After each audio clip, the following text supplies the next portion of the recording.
Hi, this is Kendall Boyson, professional life and recovery coach, and you're listening to Encouragementology, the practice of instilling hope. Welcome to Encouragementology. We are talking about the importance of daydreaming. Remember the clouds? When is the last time you took the time to fantasize, dream, or wonder? Sometimes we're so busy with our day-to-day crazy schedule and crunch time that we forget there's a great big world out there, and all we have to do is imagine more. Visualize how we want to go and where we want to be. Sounds dreamy, huh? Why then, when we have a moment to ourselves, do we grab a device and get lost in someone else's fantasy? One moment, a half a second, gone. Let's take this opportunity to stop, take in a big breath, and look up. Notice the clouds? Okay, stay there. I saw the clouds one morning while making coffee. Up early, bustling around, gathering all my workplace necessities, computer, all the adapters for said computer, an ample supply of notebooks and folders, snacks, my lunch, water that I would talk myself into drinking later in the day, and now coffee. Come on! I recently bought a Keurig with a frother. Delicious. To make my own lattes at home. Why don't they just tell you in the disclaimer that there's a reason Starbucks is in business and you are not? At any rate, now I have a Keurig that produces one slow cup at a time. So impatiently, I looked out the window. At first, how in a few weeks I would need the grass cut, and how in a huff I got rid of last season's lawn crew and was behind in finding someone new. But then all of a sudden it happened. I looked up and caught a glimpse of the fluffy pillows of white, and I exhaled.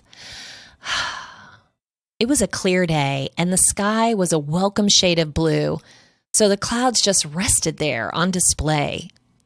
I was instantly transported back to childhood when spring was blooming and the grass was turning green and the days were getting just a little bit longer. I can remember laying on my back and the ground still moist. The temperature was cool enough for a sweatshirt, but I was already pushing summer with short sleeves and goosebumps. I would stare at those clouds, getting mesmerized by their sheer size and the thought of what they must feel like and what it would be like to jump from cloud to cloud. So relaxed and miles away in thought. Not sure how long I would lay there, probably until the ants finally found me and persistently asked me to leave. But no agenda, no rush, no stress. When is the last time you lost yourself to that place? Does it seem like a world apart from where you are now? What happened? Why did we stop daydreaming? Is it just lack of time? Maybe we don't see the point. We've evolved. Our life has thrown us so many curveballs. There's no reason to leave anything up to chance. We've become jaded. Let's find out and then find a way back. As with everything we talk about, a healthy balance is ideal. So to be fair, we'll also look at what happens when you spend too much time with your head in the clouds, and how even that could be limiting. Daydreaming to me represents slowing down and spending a little more time thinking, wondering, and visualizing the world and you in it. I'm suggesting creating space to grow without the limits and parameters of everyone else's ideas. Sure, cop a squat and pick out giraffes and elephant shapes in the clouds. That's fun too. But let's explore daydreaming in other ways. Christy Matta wrote an article, Have You Lost Your Sense of Wonder, for mentalhelp.net. She writes, most babies go through a phase in which they're fascinated with their hands. They watch them intently as they move in and out of their sight. As they get older, they enter another phase where they repeatedly drop items from a high chair onto the floor over and over and over. It can seem like they're trying to annoy you by requiring you to continuously pick up the same item. but that's not why they're doing it. So what are babies doing in these two phases? It turns out that they are simply discovering the world. At just a few weeks, their hands are fascinating. They watch them to discover how they move, what they look like, and what they can do. And when they are just a little bit older, gravity is not obvious. Let go of a spoon and it drops on the floor. If you let it go again, will it drop again? Child development researchers sometimes refer to babies and children as mini scientists. They watch the world around them intently and conduct experiments to understand how the world works. As we get older and come to know the world, we forget that it was once a place of mystery. We no longer wonder what will happen when we let go of an item. We know it'll drop. As we grow, we learn other things about the world. But much of what we learn is not the laws of physics, but the dynamics of human interaction. One person may have experimented early on and found that if they ask for help, they're considered needy. While someone else may find that if they ask for help, they connect with others and receive help.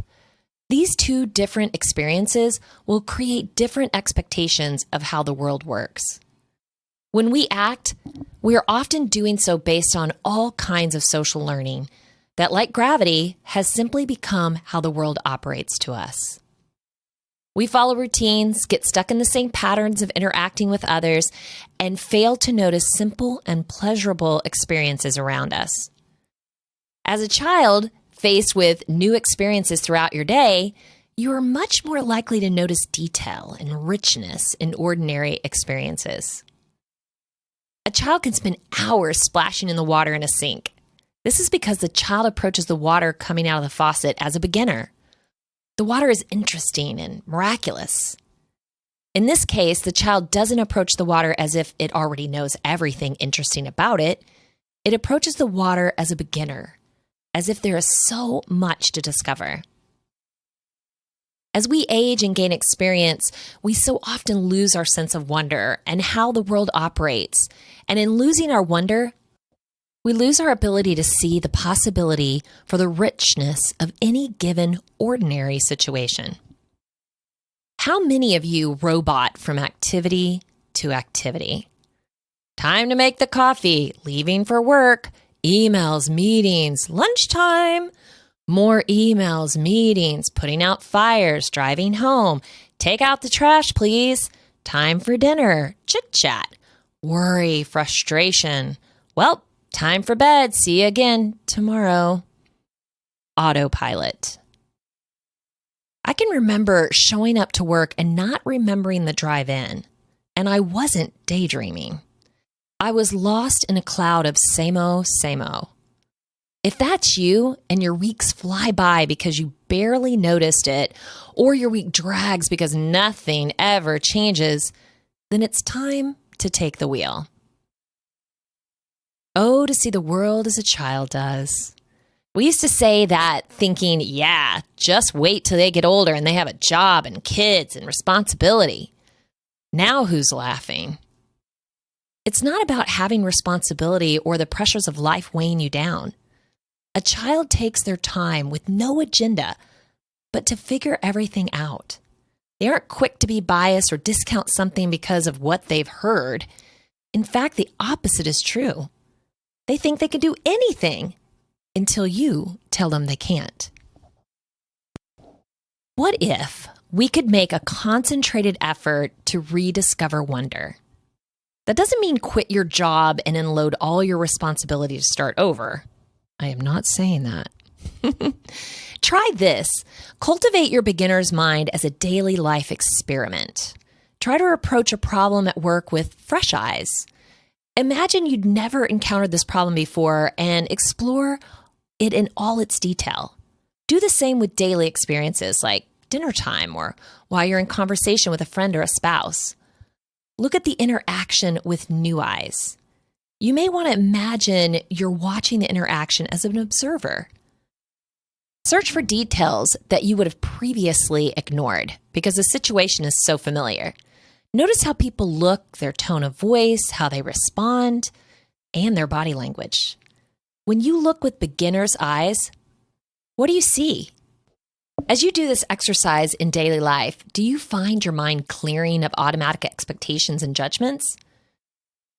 As with everything, just be aware of the moments you blow through and slow down. Don't be quick to grab your phone or ask someone else. Just sit and wrestle with something for a while. I'm convinced Google is crushing our critical thinking, not to mention paralyzing our patience.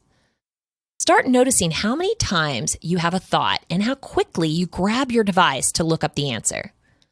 Once the results are shown, do you dig down to compare the info to come up with the right answer, or do you take the first answer? No questions asked. That's your answer. What if the next time you're at dinner with your family or a friend and you come up with a question, you spend some time reasoning it out? Couldn't this be fun? Everyone can contribute a thought and a possible solution or reason. You can wonder and rationalize to come up with the best possible solution. This doesn't have to be a big life question or solve the world's problems. How old is Willie Nelson? Take a moment and consider his span of work, a movie you might have seen him in. How old were you when you saw it? How old would he have been when he made it? I'm just suggesting taking some time and talking it out. You never know what other conversations and cool subjects you could come up with as a result. In the end, if you want to verify your conclusion, you can, but do you really care how old Willie Nelson is? Oh, and remember, Google is a search engine gathering data from websites based on keywords and popularity, or the clever manipulation of SEO. Don't be so quick to accept the first answer, since they aren't just an unbiased service for the public, but a business selling to consumers. Are you thinking, great, now I need to spend time wondering. Where am I going to fit that in? I'm supposed to wake up and find gratitude, send out all my positive energy to everyone I encounter, be mindful of the limiting beliefs I picked up as a child and when I should challenge them, and wonder? Oy. Well, don't just take it from me. Sydney Stevens gives us 5 ways daydreaming is good for you. Your brain is hard at work even when you look like you're just staring off into space. If you covet regular brain breaks, you'll be happy to know mind meandering isn't squandered time. You may not look like a productivity star while staring out the window, but your brain is hard at work in ways scientists are still figuring out. In one study, frequent daydreamers scored higher on a test of intellectual and creative ability and had more efficient brain systems as measured by MRI. Are you listening, Mom?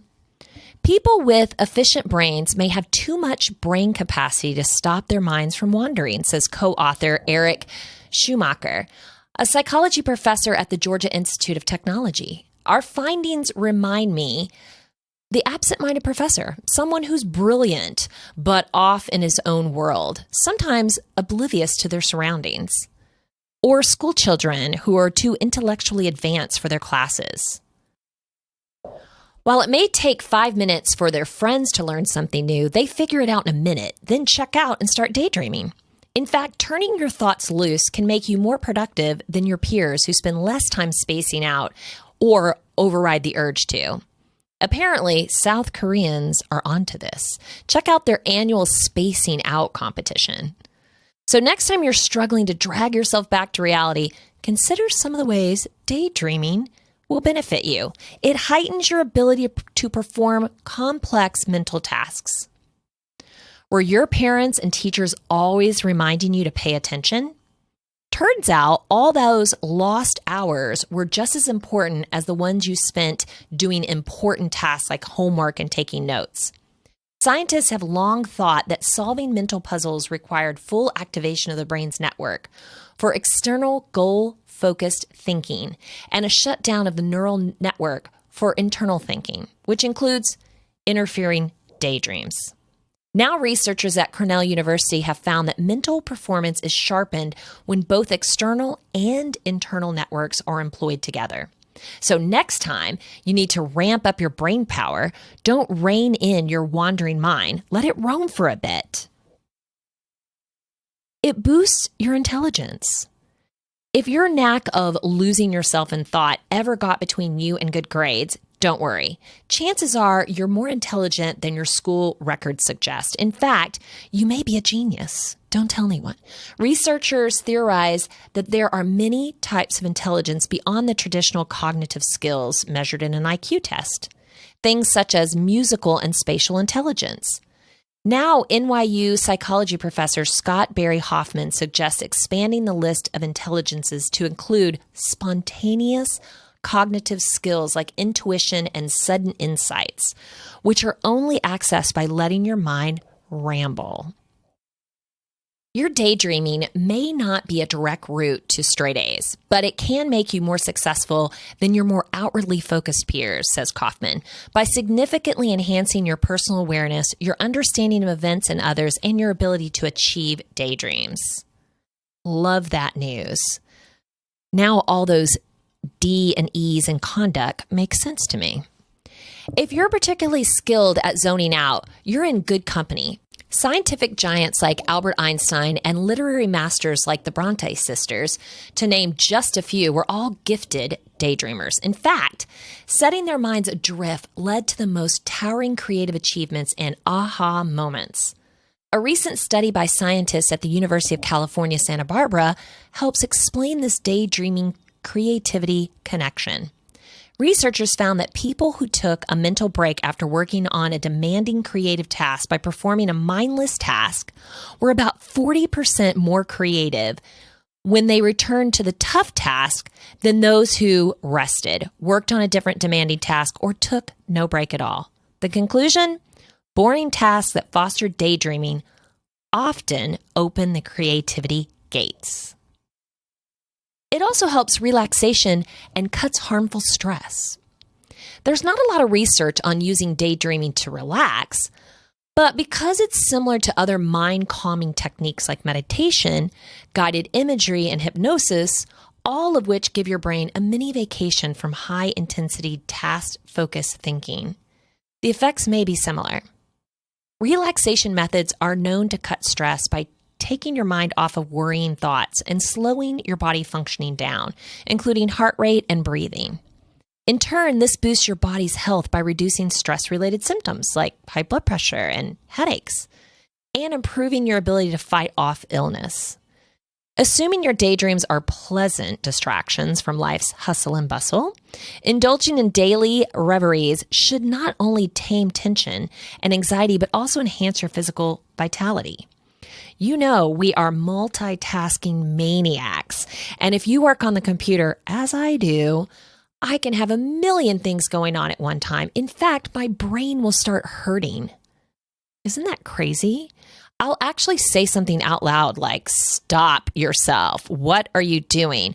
I could be down to the very last sentence of an email, and I get a thought and I jump over and grab another tab and go to town.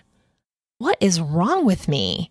So I, for one, am definitely going to be working in wondering breaks through the day. I started out the year thinking my resolution was going to be that I wouldn't grab my phone to occupy my mind. Now, I've sort of worked on that. I've taken up the violin so I can challenge my brain in a new way. I also knit to keep my hands busy. So there's a little of that going on, but I'm going to be conscious about really building in the time to just sit and think and wonder. It also strengthens your working memory. It might seem like daydreaming would dull your ability to remember things like, say, what your boss said at the morning meeting or where you put your car keys. And the Max Planck Institution for Human Cognitive and Brain Science found that participants who performed easy tasks that promoted daydreaming were more likely to remember information on tough memorization tasks later, even when they were distracted. In other words, your wandering mind bolsters your storage and retrieval skills. There are many times I catch Matt in wonder. I'll walk into his office and tell him something, and he's just sitting there.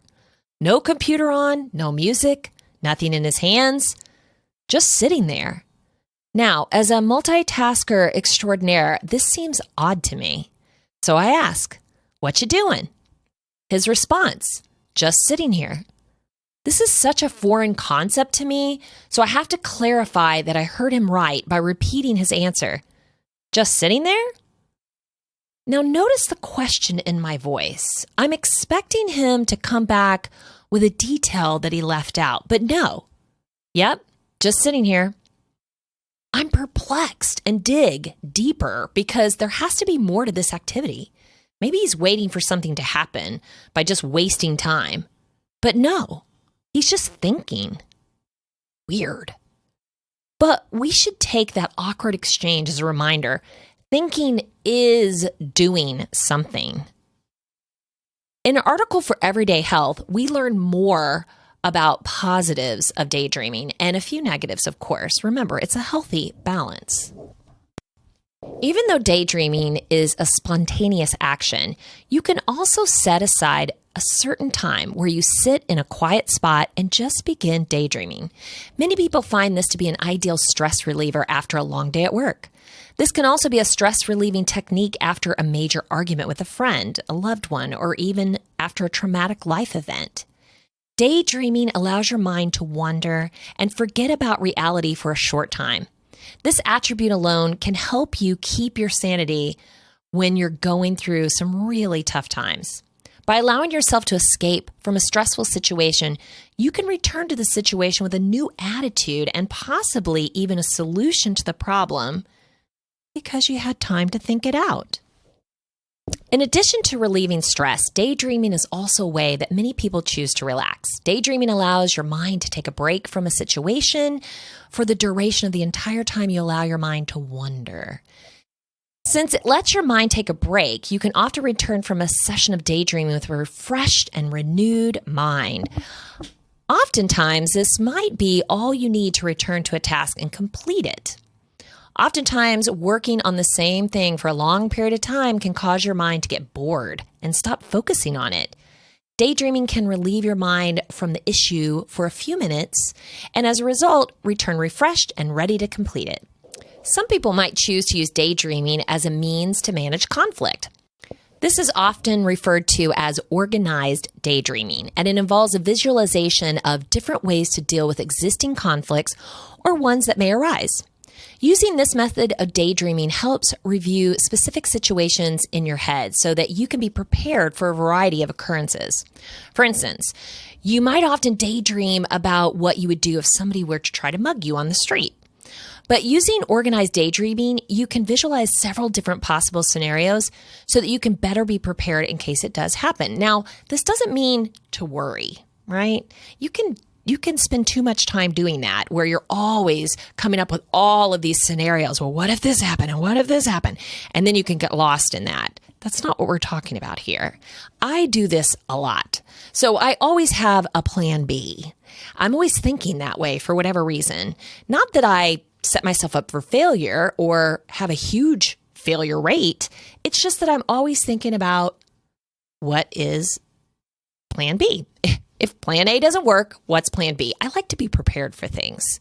So I want to say there's a difference, though. We don't want to spend too much time for plan B, C, D, and E, because then we never get to enjoy A and we don't fully put our efforts into making it happen. Daydreaming can help you maintain relationships. It's another positive aspect of it.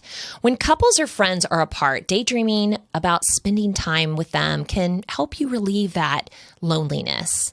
You can either daydream about the times you have spent together in the past, or you can daydream about what you would do together in the future. For instance, if you have moved far away from your circle of friends, you can daydream about how it might be if you were to see them again. Or when you got a new exciting job, how you would tell them. While daydreaming is not the same as being with those special people in your life, it can help you remember them fondly and keep you thinking about them rather than letting them slip out of your mind. Daydreaming can also be used as an effective method for boosting your productivity. If you allow a few minutes in the middle of the day to daydream about a problem you have or are having at work, your mind may think of a variety of ways to solve this problem. Daydreaming can also help you elevate your mood and will make you feel better overall. The better you feel, the more likely you are to be productive. As a result, you're more motivated to complete a job or a task and move on to the next challenge. Since daydreaming helps you get motivated and boost your productivity, it can help you achieve your goals as well. If you can daydream being successful at a certain task or even in a certain position in life, you're more likely to reach your goals. Visualization is often an important key to striving towards a destination. It's a common method utilized by performers, athletes, or other professionals who society would have considered successful. Therefore, it can work for you. I use it myself. I love to think about my goals more in a visual way because I am a visual learner. So I might not just write it down. I might think about what it looks like, what it feels like, what my mood might be, how I might celebrate a win. All good things. Put yourself there mentally and visually. Daydreaming can help you concentrate and focus on a higher goal for yourself. The more you think about your ultimate goal and focus on the steps to achieving that goal, the more likely you are to reach it. You might even reach your goal faster if you're using your daydreaming times effectively. Not all daydreaming comes with visions of a little girl on her back looking at the clouds, trying to figure out the world. Sometimes the term daydreamer brings a negative picture. Someone who can't take anything seriously, won't put any real attention or effort in, no direction, lost in the clouds. Always dreaming, getting ready to get ready, isn't a healthy balance we are talking about. If you use daydreaming as a way to escape for a moment and give your mind space to wonder, that is great, you got it. If you're using daydreaming to escape from life, from your responsibilities and growth, then it could be counterproductive. Dreams should help you visualize new things you want to try, experience, or explore. What might be preventing you from turning those thoughts and dreams into a reality? Have you thought about that? This may be something to break down, but you can't do that until you're aware that it's even happening, that your healthy balance might be a little bit off. Too much time in the future imagining what life could be without taking action means you can't enjoy the present. And you can't work out the details that are preventing you from moving forward. A daydream is a meal at which images are eaten. Some of us are gourmet. Some of us are gourmands. And a good many take their images pre-cooked out of a can and swallow them down whole, absent-mindedly and with a little relish. That's a quote by W.H. Auden. So I ask you again, when is the last time you went to that place? When were you able just to let go and dream and wonder? I hope you're making some mental notes about that and wanting to explore it deeper. I hope it's sending up a whole bunch of questions for you that you want to dig to find the answer. So thank you so much for daydreaming with me a bit. Getting your head in the clouds instead of out of the clouds is so important. You know, I told you a little bit about me and what it felt like when the world was new to me. And even though I'm creative and I'm a great brainstormer, I don't really allow myself enough time to just wonder. And I think we all might be guilty of that. So I hope thinking about it more mindfully, putting some breaks into your day, maybe set an alarm, maybe just catch yourself. The next time you have a thought and you go to grab your phone, stop. Just stop yourself. Put it down and give yourself a couple of minutes just to wrestle with it, just a little bit. You know, you will thank yourself for it. You'll feel your mind expanding. You know, next time you see 10 tabs open on your browser, shut some of them. Stop yourself. You are in control of catching yourself in these situations and turning it around. So do a little pushback. Say, nope, it's not going to be me today. I'm going to take my time. I'm going to build in some breaks to really consider and visualize. And you will be so thankful for that. So I challenge you, observe your thoughts and wrestle with your ideas. Take a moment to dream and wonder, exploring the corners of your subconsciousness. Life will keep moving, even if you take a mini thought-provoking time out. I know you can do it. Thank you for listening to Encouragementology with Kendall Boyson, where we find positive ways to handle some of life's challenges. stumble through until the path was clear.